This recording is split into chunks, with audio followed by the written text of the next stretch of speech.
Law can be viewed as a system of rules, specifically primary rules where it lays down the standard of obligation, and secondary rules specify how primary rules are identified or enforced according to HLA. Hi, my name is Dhia, and in this video I will dive into the old maxim and relates to its relevance and accuracy towards the modern legal system and how far it extends. Susan Francis Gray and Kevin Gray has stated every landowner has a right to enjoy his own land in its natural state. So first we break down the maxim.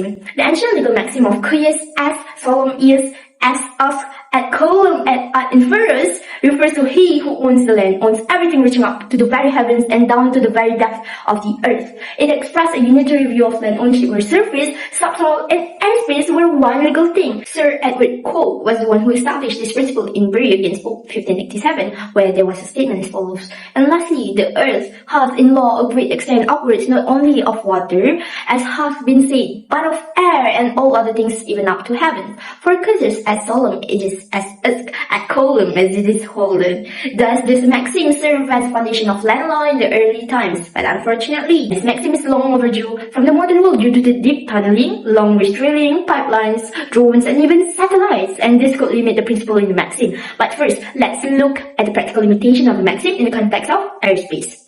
In the year of 1783, the first hot air balloon took flight in France. It was also the moment where the humanity took their first entry into airspace above the land. This advancement and human innovation is where the maxim began to face challenges on whether land ownership can truly extend up to the very heavens. The first case to be referred is Carlson against Imperial Tobacco Corporation 1957, where the advertisement board was encroaching even 8 inches into planted property amounted to trespass to airspace. Even though it was a very small incursion into a landowner's immediate airspace, court asked the defendant to remove the board as to ensure the rights of land can be enjoyed by the owner. Meanwhile, in Brew House development against Berkeley House, the defendant's crane entered the airspace belonged to the planted property during construction, but even though there was no harm caused, the injunction was granted. Fine. It was never unlimited, as can be seen in Commissioner for Railways against Valuer General 1974, where Lord Wilberforce emphasized the right above and below the land, that it was unlikely that such a sweeping and scientific and practical doctrine as that land meant the whole of the space from the center of the earth to the heavens would appeal to the common law. And the following case is Bernstein of Lake against Skyviews 1978, where the defendant took aerial photograph. It involved the plaintiff Bernstein's house. Plaintiff then took action to claim for damages for trespass onto the airspace. Also stated that the photograph was taken without his consent and therefore invasion of privacy for entering the airspace. However, court held that there was no actionable trespass from aerial photograph conducted at ordinary heights. This is due to landowner's right in airspace extend only as high as is necessary for the ordinary use and enjoyment of land and buildings. Whereas beyond that, the public right to fly prevails and statutory aviation regulation protects the overflight. This decision replaced the unlimited ownership, since it would be impossible to take the ancient maxim literally, as it would mean that every satellite which passes through the space would amount to trespass. Hence, with the advent of aviation, statute reinforced practical limitations, specifically Section 76 of the Civil Aviation Act 1982 confers that flight of an aircraft above the ground over any property do not amount to trespass. However, in Section 76, subsection 2, it provides statutory rights only if there was a damage of property caused by that aircraft. In conclusion, the maxim survive only at very low altitudes necessary for enjoyment of land, and the statutory aviation law and case law make clear that absolute vertical ownership to the heavens as in the maxim is neither workable nor legally recognized, especially with our current innovation. Even if it were legally enforceable, it will lead to unmanageable chaos of claims by many landowners against NASA or airline companies. And now that we have conquered the sky, let's dig deeper.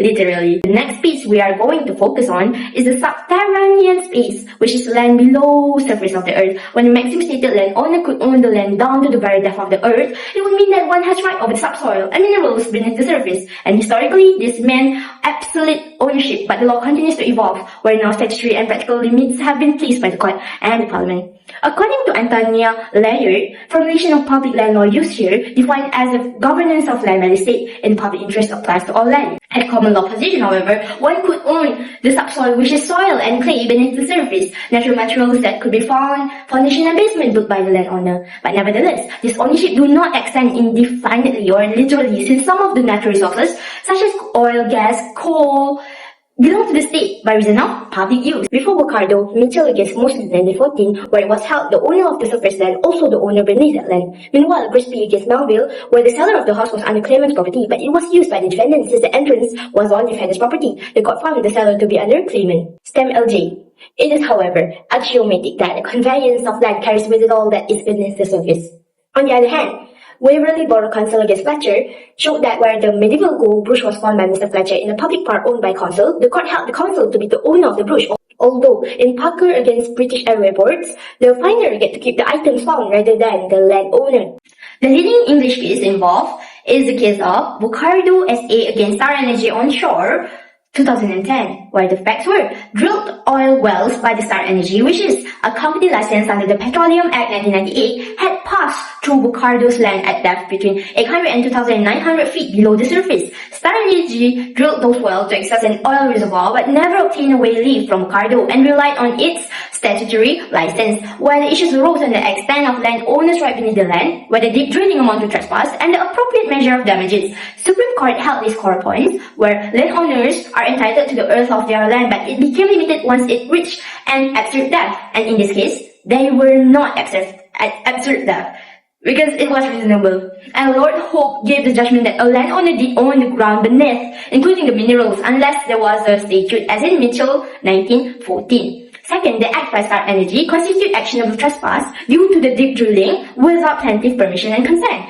And third, despite the act conferred the license towards Star Energy, it did not surpass the Bocardo's legal right to land, as the license do not grant any right of access to others' land, especially without permission. And fourth, the principle of compulsory purchase under the Mines Working Facilities and Support Act 1966, Section 8, Subsection 2, where compensation as would be fair and reasonable between a willing grantor and willing grantee were to be followed to determine the measure of damage. High Court initially awarded a share of oil profit, which is about 600,000 pounds, while the Court of Appeal awarded compensation of 1,000 pounds, as it is found the trespass to be technical, but then the Supreme Court finally granted a one-off payment for the right of refusal, which is wayleave payment. So, let's start with the analysis on the extent of subterranean ownership versus doctrine versus the reality.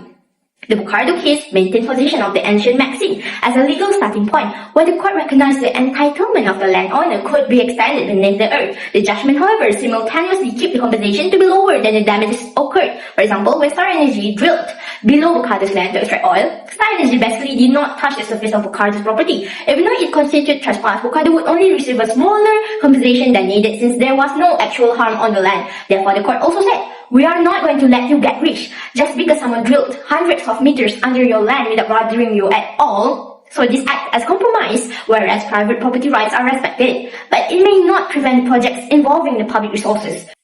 Second is the policy tension. There is no definite answer for the price of compensation to be paid to the landowners, leaving the policy choices unresolved. If compensation is too small, property owner would be undermined and lose their rights, as the big companies can easily drill and use the land beneath almost for free. Meanwhile, if the compensation is too large, it would lead to high costs for infrastructures, projects, and consequently hurt the public and economy, although this opens for the parliament to make this balance. Third is low deterrent effect, where damages were assessed too modestly, as consistent with compulsory acquisition assessment. Property rights survive, but their power to deter intrusion could be weakened. What is the statutory response? Due to the case of Bocardo, the parliament had limited the reach of Bocardo case in the activities involving the deep depth of land. In today's world, the judges do not simply make the decision over their own judgment due to the statutes and laws passed by Parliament. The Infrastructure Act 2015, specifically Section 43, provides a person has the right to use deep level land in any way for the purposes of exploiting the petroleum or deep geothermal energy. And second, subsection 2, land is subject to the right to use only if it is deep level land and within a landward area. Subsection 3, but that does not prevent deep level land that is within a landward area from being used for the purposes of exploiting petroleum or deep geothermal energy outside a landward area. And subsection 4, deep level land is any land at a depth of at least 300 meters below the surface level. The clarity of defining the deep level to be 300 meters of depth has begun to create a legislative boundary to common law trespass, and this showed that Parliament had replaced the ancient maxim with a modern license and compensation system. Thus, this allows government to keep increasing the infrastructure for the purpose of the public. Now, let's compare the law between airspace and subterranean with consideration of the modern technology. In the context of airspace, the law has evolved with innovation, as in the case of Bernstein and the Aviation Statutes, which is Civil Aviation Act 1982, where it accommodated commercial aviation use and narrowed the vertical domain of the landowner. However, drones fly very low, even below the reasonable height. So this brings problem of invasion of privacy, safety, and noise. So some might use the drones to even stalk on others. On the other hand, the deep tunneling and long-range drilling in the subterranean space and already made clear on the depth permissible and impermissible, while Bucardo applies conceptually, but its practicality is weak due to the inconsistent clear notice compensation and dispute resolution. Now, comparison with other jurisdictions. In New South Wales Supreme Court case of D. Napoli against New Bishop Apartments, where both parties were adjoining occupiers of the land, defendant erected rock anchors which encroached beneath plaintiff land during the period of construction. The court was in favor of the plaintiff as mandatory was granted as per Subterranean Right in Malaysia, National Land Code 1965 and Mineral Development Act 1994 govern the matters of land above and beneath as well as minerals. What is the recommendation reforms of law and policy? The first one is statutory clarification on subterranean rights. The Parliament should make a new law declaring the period on notice by the company, the calculation of the compensation, and the tribunal where the dispute should bring their matters into. When the old law is updated, this makes it faster and easier for both sides to the dispute. And second is mandatory notice. To ensure justice and prevention of any illegal or secret drilling on another's underground land, the company should have a mandatory notice for deep drilling and tunneling. They should gain government's permission to notify the landowner and pay the standardized compensation before conducting the deed. And third is compensation. Compensation should be awarded consistent with the depth of the activity. Where the drilling reaches shallow basement level, the remedies compensation should be full, whereas the deep reaches deep hundreds of meters below, there should be smaller remedies of compensation. Next is transparency. Big companies who serve to acquire oil, energy, or infrastructure need to notify affected landowners and deposit a bond or insurance to guarantee against harm. This not only protects the owner but building trust between the public.